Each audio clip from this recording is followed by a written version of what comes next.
जय हिंद दोस्तों, आप सभी का स्वागत है। और अभी आगामी समय में आपका लखनऊ यूनिवर्सिटी का एलएलएम का एंट्रेंस एग्जाम लगा हुआ है। तो स्टूडेंट्स की बहुत सारी क्वेरी है।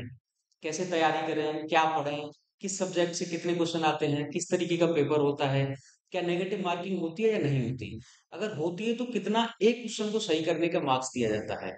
तो ये सारी चीजों को आज हम इस क्लास में देखेंगे और बताएंगे। तो यहाँ लखनऊ यूनिवर्सिटी के एलएलएम के एंट्रेंस एग्जाम के बारे में हम बात कर रहे हैं।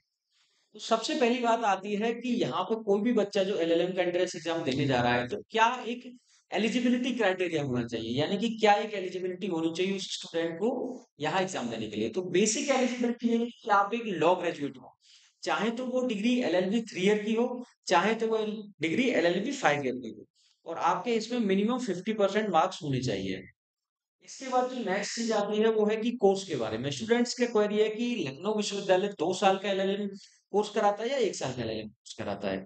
तो यहाँ पर जो लखनऊ विश्वविद्यालय है वो 2 साल का एलएलएम कोर्स कराता है, जिसमें कि 4 सेमेस्टर होते हैं। और 4 सेमेस्टर होते हैं तो स्टूडेंट्स ये भी जानना चाहते हैं कि क्या उसकी एक फीस होती है। यहाँ पर आपकी जो फीस रहती है वो 7,000 पर सेमेस्टर रहती है। इसके अप्रोक्स में जाती है, कभी ऊपर कभी नीचे, कभी 68 से, कभी 7,000, कभी 6500, लेकिन 7,000 के अप्रोक्स रहती है यहाँ पर आपकी फीस। एग्जाम पैटर्न क्या रहेगा, यानी कि आपका जो एग्जाम होने वाला है उसका एक क्या पैटर्न रहेगा। तो यहाँ पर आपका ऑफलाइन एग्जाम होगा जो कि लखनऊ में ही होगा, लखनऊ विश्वविद्यालय के किसी भी फैकल्टी में हो, चाहे आर्ट्स फैकल्टी में, लॉ फैकल्टी में, मैनेजमेंट में, या किसी भी फैकल्टी में हो, लेकिन होगा लखनऊ विश्वविद्यालय में ही।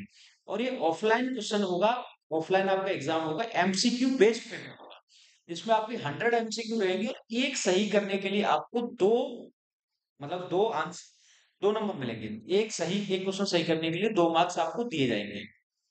90 मिनट का समय मिलेगा आपको, और नो नेगेटिव मार्किंग, यानी कि इस एग्जाम में कोई भी नेगेटिव मार्किंग नहीं है। आपने 80 क्वेश्चन आपने सही किए, 70 क्वेश्चन सही किए, तो आपको लग रहा है कि 30 क्वेश्चन पे मुझे डाउट है, तो वहां पर नेगेटिव मार्किंग नहीं है, मार दो।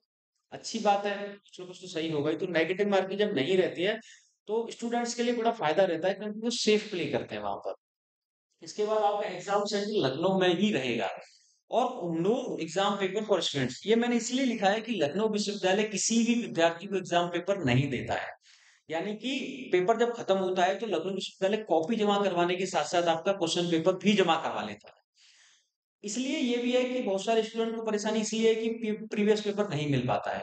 और प्रीवियस पेपर नहीं मिल पाता तो किस तरीके से तैयारी करें, तो उसको भी हम देखेंगे किस तरीके से तैयारी होनी चाहिए। तो यहाँ पर ये आपके सब्जेक्ट से जिनसे आपका पेपर आने वाला है।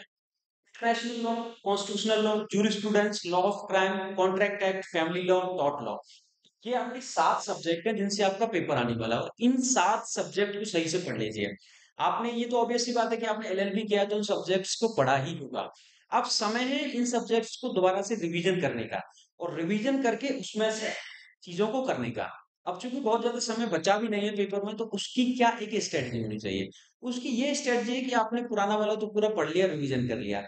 आप अब एमसीक्यूज की प्रैक्टिस करिए, मैक्सिमम एमसीक्यूज की प्रैक्टिस करिए जितना आप कर सकते हैं।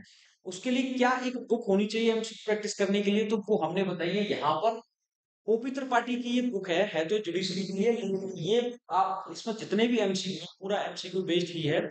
उन एमसीक्यूज को आप सही से कर डालिए, एमसीक्यू का सही से प्रैक्टिस करिए, तो आपको एक अच्छा तैयारी हो जाएगी। उसके अलावा परीक्षा चलो सिंगल्स की भी बुक आती है, उसको भी आप प्रिफर कर सकते हैं, इनकी गाइड आती है। लेकिन मेरा मानना यह है कि आप इस किताब को तो एक बार कर ही लीजिए, वो आप एक्स्ट्रा में रहेगा, आप वो किताबों को करते हैं तो। लेकिन ये आप किताब इसको सही से करके आए। इसके अलावा आपके और भी कोई क्वेश्चंस रहते हैं वो आप हमें पूछ सकते हैं, क्या एक स्ट्रेटजी होनी चाहिए, क्या सारी चीजें होनी चाहिए। ये हमारा इंस्टाग्राम हैंडल है, फेसबुक हैंडल है, आप इस पे जाकर के हमें डायरेक्ट मैसेज भी कर सकते हैं, या फिर आप हमें कमेंट में भी पूछ सकते हैं।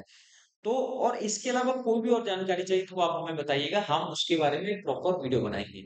लेकिन एग्जाम को पास करने का जो सबसे सही तरीका वो ये है कि आप एक तो ये सातों का सही से पढ़ लीजिए, सातों टॉप जो ये सातों सब्जेक्ट है आपके। उसके अलावा एमसीक्यू का प्रैक्टिस करिए, अधिक से अधिक एमसीक्यू प्रैक्टिस करिए, मतलब मैक्सिमम जितना आप एमसीक्यू का प्रैक्टिस करेंगे उतना ही आपके सफलता के चांस बढ़ जाएंगे। और देखिए, कंपटीशन तो हर जगह है, चाहे वो लखनऊ विश्वविद्यालय हो, चाहे सीयूईटी हो, चाहे कोई भी अन्य एग्जाम हो, कंपटीशन सब जगह रहता है। लेकिन सिलेक्शन उसी बच्चे का होता है जो एक रणनीति बना करके तैयारी करता है। तो यहाँ पर आपकी सबसे अच्छी रणनीति ये हो सकती है कि आप इन सब्जेक्ट्स को तो पढ़ ही लीजिए सही से, उसके अलावा एमसीक्यू का जितना अधिक आप प्रैक्टिस कर सकते हैं, माने कि जितना समय है आपके पास उसमें एक दिन का एक रूटीन बना लीजिए और मैक्सिमम से मैक्सिमम आप एमसीक्यूज का प्रैक्टिस करिए। तो जितना आपका प्रैक्टिस होगा उतना ही ज्यादा आपकी सफलता के चांस बन जाएंगे।